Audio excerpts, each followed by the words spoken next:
Selamat datang di Institut Teknologi Kesehatan dan Sains Wiyata Husada Samarinda.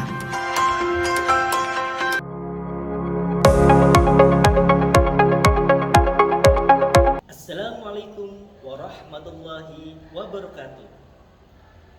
Perkenalkan, saya Muhammad Fahmi Aminuddin, Sarjana Terapan Analis Kesehatan Magister Biomedik, selaku dosen tetap Program Studi D3 Analis Kesehatan atau Teknologi Laboratorium Medik Institut Teknologi Kesehatan dan Sains Wiyata Husada Samarinda. Video ini dibuat untuk pernyataan diri dosen dalam unjuk kinerja Tridharma Perguruan Tinggi dalam bidang pembelajaran. Pada kesempatan kali ini, saya akan menyampaikan mata kuliah yang saya ampu sesuai dengan bidang keahlian saya, yaitu Kimia Klinik 2.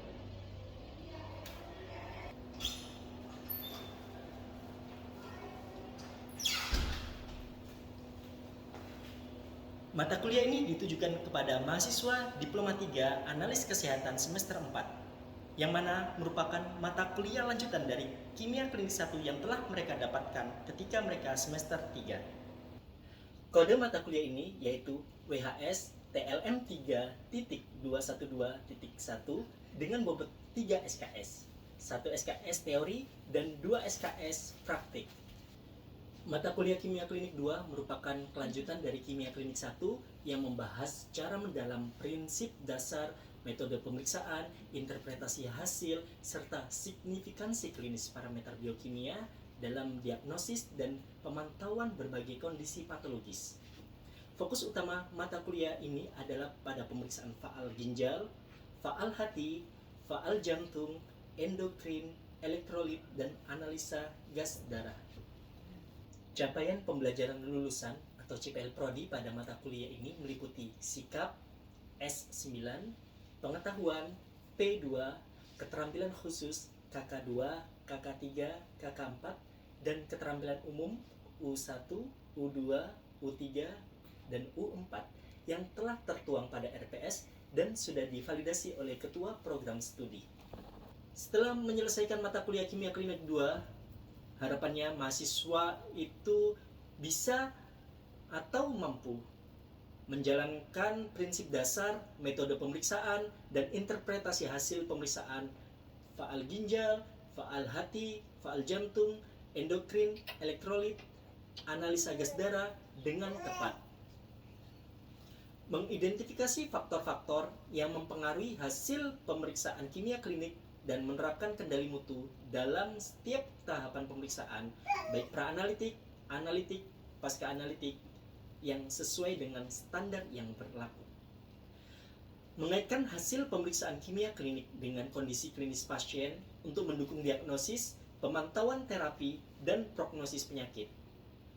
Menganalisis kasus-kasus klinis yang melibatkan data kimia klinik untuk pengambilan keputusan yang relevan dalam konteks teknologi laboratorium medik. Materi pembelajaran untuk mata kuliah ini yaitu untuk teori ada 1 SKS yang akan dilaksanakan dalam 7 pertemuan dengan sekali pertemuan itu 2 kali 50 menit atau 100 menit. Adapun materi dalam pembelajaran teori yaitu pertama terkait faal ginjal, kedua faal hati, ketiga faal jantung, keempat endokrin, kelima elektrolit, keenam analisa gas darah, ketujuh konsep mutu dan keamanan dalam pemeriksaan lab kimia klinik. Sedangkan pada pertemuan praktek itu ada 2 SKS yang akan dilaksanakan dalam 14 pertemuan dengan sekali pertemuan 2 kali 140 menit atau total 340 menit. Dan materi untuk praktikum itu ada pemeriksaan kreatinin, pertemuan kedua yaitu pemeriksaan ureum, pertemuan ketiga pemeriksaan asam urat, keempat itu pemeriksaan SGOT, kelima pemeriksaan SGPT, pertemuan keenam pemeriksaan bilirubin total, pertemuan ketujuh pemeriksaan bilirubin direct dan indirect, pertemuan ke-8 pemeriksaan alkali fosfatase, pertemuan ke-9 pemeriksaan gamma GT, pertemuan ke-10 pemeriksaan troponin I dan troponin T, pertemuan ke-11 yaitu pemeriksaan endokrin, pertemuan ke-12 pemeriksaan elektrolit, pertemuan ke-13 pemeriksaan analisa gas darah, dan ke-14 yaitu penerapan mutu dan keamanan limbah sampel kimia klinik. Untuk pelaksanaan perkuliahan mata kuliah kimia klinik 2 itu sudah tercantum pada RPS yang terdiri dari kemampuan akhir yang diharapkan atau sub CPMK, indikator, materi pokok, metode pembelajaran, pengalaman belajar mahasiswa, kriteria dan penilaian, bobot, waktu, dan referensi. Di mana metode pembelajaran dalam teori menggunakan metode mini lecture dan case study serta small group discussion yang di dalamnya kita memberikan ceramah dan diskusi terkait informasi yang relevan yang mahasiswa dapatkan, baik itu dalam textbook atau internet.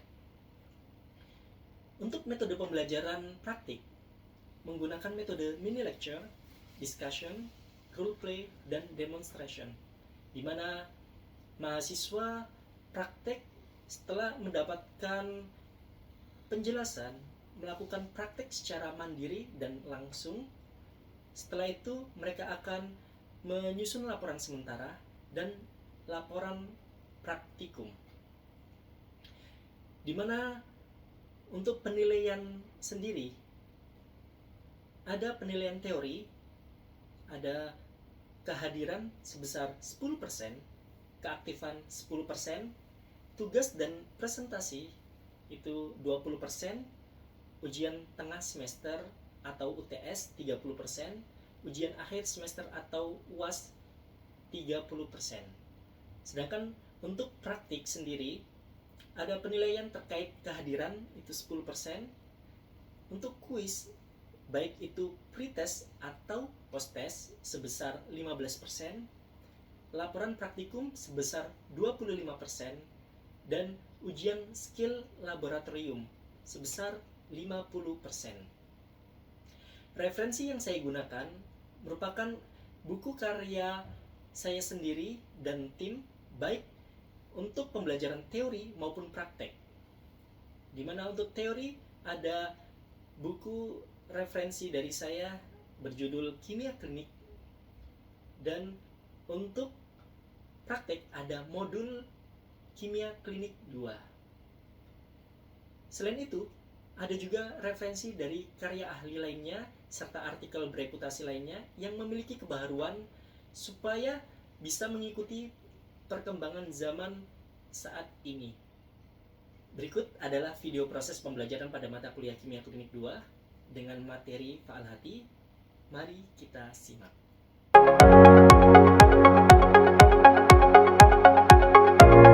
Selamat pagi. Assalamualaikum warahmatullahi wabarakatuh. Waalaikumsalam warahmatullahi wabarakatuh. Bagaimana kabarnya adik-adik pagi hari ini? Baik, Pak. Ya, alhamdulillah kita diberikan kesehatan. Ya, sebelum kita memulai pembelajaran pada pagi hari ini, salah satu bisa dipimpin doa. Pagi hari ini kita melanjutkan materi kita terkait Kimia Klinik 2. Ya, di mana kita kemarin masih ingat materi sebelumnya? Kemarin kita belajar terkait apa? Ya, kemarin kita belajar terkait faal ginjal. Ya, di mana kemarin kita sudah belajar terkait ada pemeriksaan laboratorium yang berkaitan dengan pemeriksaan ginjal. Ya, apa saja? Ada pemeriksaan kreatinin, urea, dan asam urat. Nah, kemarin kita juga belajar terkait kreatinin kinase. Ya. Di mana pada kesempatan kali ini kita akan belajar terkait organ terbesar manusia. Kira-kira apa organ terbesar manusia? Ya. Kalau kita bicara organ terbesar secara umum itu pertama kulit. Ya. Tapi kalau kita berbicara terkait organ dalam terbesar, organ yang berada di bagian dalam, itu kita bicara berkaitan dengan organ hati atau liver. Ya. Jadi untuk kesempatan kali ini kita akan belajar bersama terkait organ hati atau liver. Itu ada di sebelah mana? Sebelah mana? Ya. Kanan atau kiri? Kanan. Ya, kalau kita lihat abdomen kita di bagian 4, ya. Organ hati sebagian besar itu berada di abdomen kanan atas. Ya, ada sedikit yang ya. Di mana organ hati atau liver ini merupakan ya, organ paling terbesar kedua yang terletak di rongga perut kalian. Ya, yang pertama tadi kulit yang paling kecil, ya, karena itu menyelimuti tubuh kalian. Kalau ini organ yang terbesar, ya, kalau organ dalam itu ya, kita bicara terkait hati. Dan jaringan hati ini tersusun dari ada 60%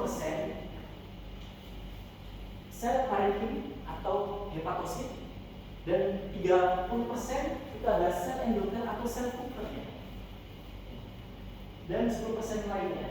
Ya, ingat, kalau hati ini dibedakan menjadi ada banyak sekali. Pertama, faal sintesis. Ya, artinya dari organ hati itu bisa mensintesis apa saja yang bisa disintesis. Ada vitamin, ada lemak, dan yang lainnya. Artinya organ hati kalian itu berfungsi pertama sebagai sintesis.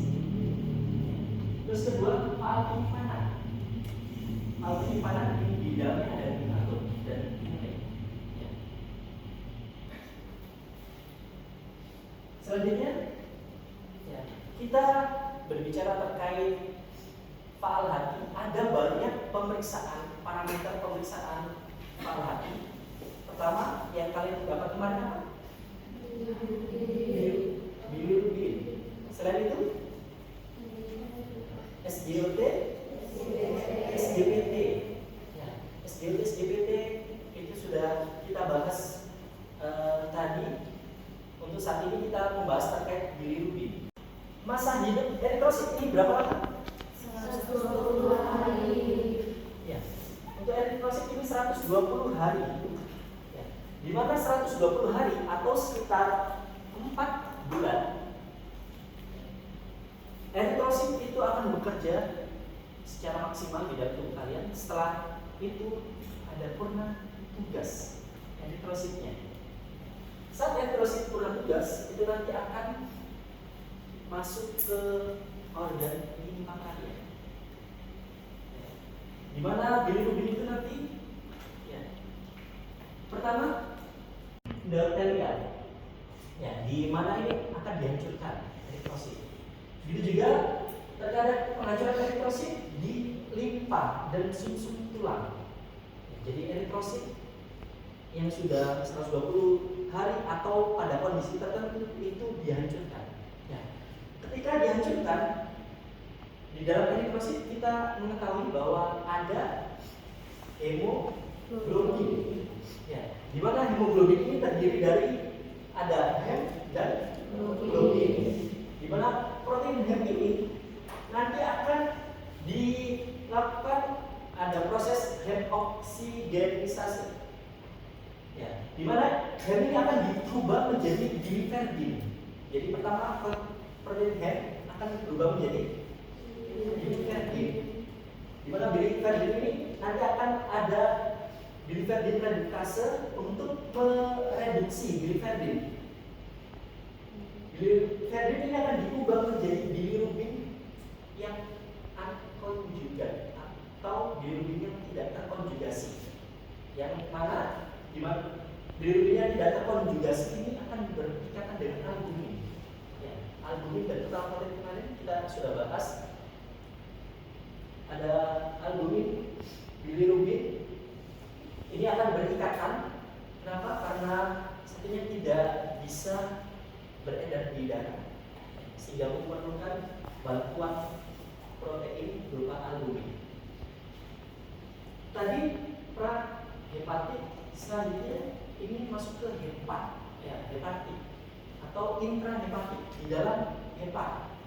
Di dalam hepat pada kondisi tertentu, contohnya pasien thalassemia yang normalnya eritrosit ini berusia 120 hari pada thalassemia terutama mayor dan thalassemia intermediate atau yang ringan ada penurunan, ya, kerusakan di eritrositnya sehingga terutama di hemoglobin, sehingga yang seharusnya 120 hari bisa jadi terkadang sampai 30 hari. 30 hari sudah rusak. Apa ada yang ingin ditanyakan? Bertanya Bapak. Ya, silakan. Mengapa sih kalau kadar bilirubin kita yang meningkat itu pasti terjadi gangguan pada hati? Ya, tanya kenapa kalau bilirubin meningkat itu ada masalah di hati, ada gangguan di hati. Ya, jadi saat bilirubin itu sebagai penanda kalau normal, ya, ada nilai normalnya. Kalau terlalu tinggi itu mengindikasikan ada sesuatu di organ hepat. Bisa jadi nanti kita bahas terkait prehepatik. Bisa jadi ada masalah sebelum organ hepat atau di hepatik atau pasca hepatik. Ya, jadi bisa jadi terjadi masalah. Bisa pertama di sebelum organ hepatnya bisa terjadi masalah. Kedua, setelah saat di organ hepat. Ketiga, setelah di organ hepat. Ya. Pemeriksaan bilirubin ini dibagi menjadi dua. Ada pemeriksaan yang bersifat non-invasif dan ada pemeriksaan yang bersifat invasif. Untuk pemeriksaan bilirubin sendiri, ada pemeriksaan bilirubin total, ada pemeriksaan bilirubin direct dan indirect. Jadi ada tiga. Total bilirubinnya, artinya total keseluruhannya, ini 0,3 sampai 1,9 mg per desiliter. Nilai normal tergantung dari tempat kalian kerja karena standarnya tiap-tiap tempat bisa jadi berbeda. Selanjutnya yaitu bilirubin direct atau bilirubin langsung itu 0 sampai 0,3. Terdapat faktor-faktor yang bisa mempengaruhi hasil pemeriksaan bilirubin.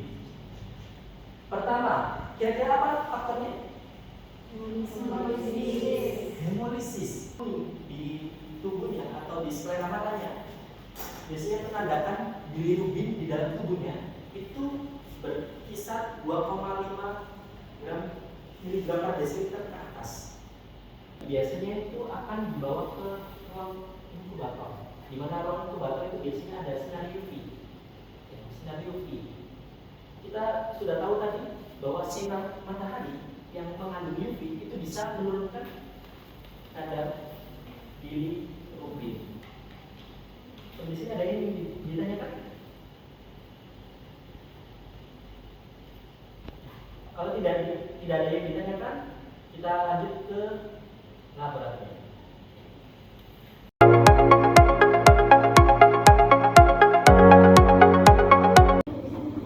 Selamat pagi, assalamualaikum warahmatullahi wabarakatuh. Waalaikumsalam warahmatullahi wabarakatuh. Pagi Bapak.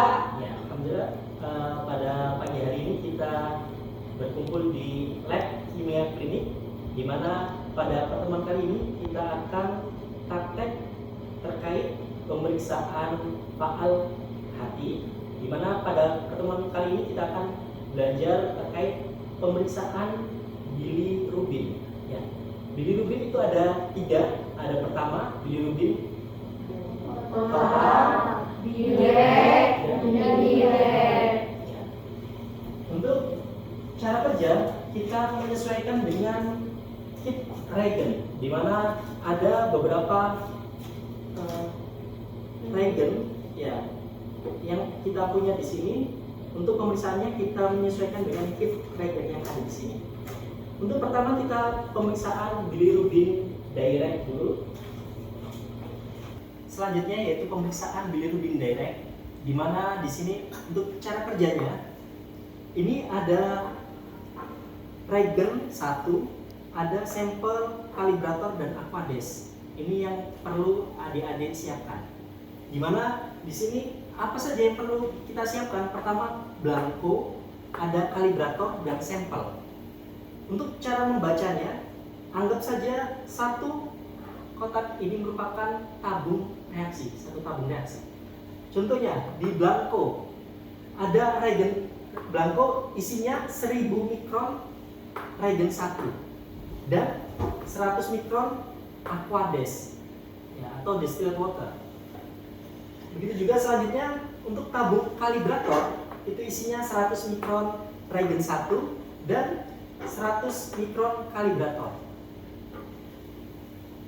Tabung selanjutnya yaitu sampel ada 1000 mikron reagen 1 dan 100 mikron sampel. Jadi tiap-tiap mahasiswa nanti akan membuat 3 tabung. Ya. Buat 3 tabung yang berisi blanko, kalibrator dan sampel. Setelah kalian membuat 3 blanko dan diisi reagen sesuai yang ada di tabel seperti ini, langkah selanjutnya yaitu kalian menginkubasi. Inkubasi selama 5 menit pada suhu 37 derajat Celcius. Artinya nanti kalian bisa menggunakan water bath. Ya. Setelah diinkubasi selama 5 menit pada suhu 37 derajat Celcius, nanti adik baca di fotometer. Setelah dilakukan pembacaan, akan didapatkan absorbansi 1. Apa ada yang ingin bertanya? Ya, silakan. Bapak izin bertanya, untuk inkubasi kan selama 5 menit pada suhu 30 derajat Celcius, apakah ada suhu lain yang bisa digunakan seperti suhu ruang? 3. Jadi apakah bisa menggunakan suhu selain di trigger? Ya, contohnya kalau di trigger tadi 5 menit pada suhu 37 derajat Celcius. Kalau di suhu apakah bisa? Ya, secara umum itu kita mengikuti trigger. Karena dari perusahaan sudah membuatkan SOP seperti itu dan itu cara yang terbaik. Ada lagi yang ingin ditanyakan? Ya. Kalau sudah, silakan adik-adik persiapkan dan dikerjakan. Baik, Bapak.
Ya, setelah adik-adik melakukan pemeriksaan dan mencatat hasil di alat, ya ada absorbansinya, ada faktornya, dan ada resultnya.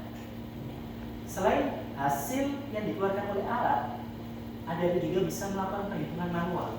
Nah, jadi pemeriksaan bilirubin direct ini menggunakan rumus untuk mencari konsentrasi bilirubin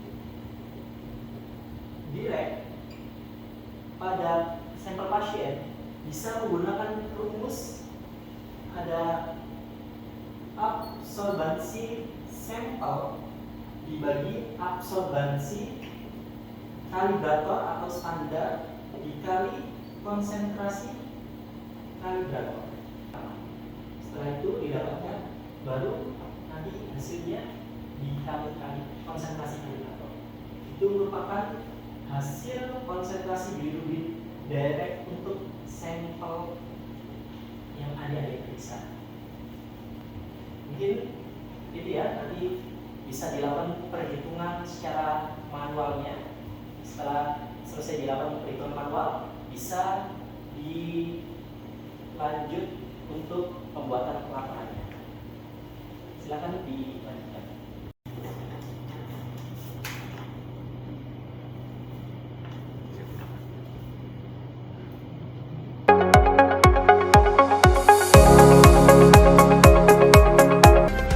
Institut Teknologi Kesehatan dan Sains Wiyata Husada Samarinda. Hold the future now. Menggenggam masa depan saat ini.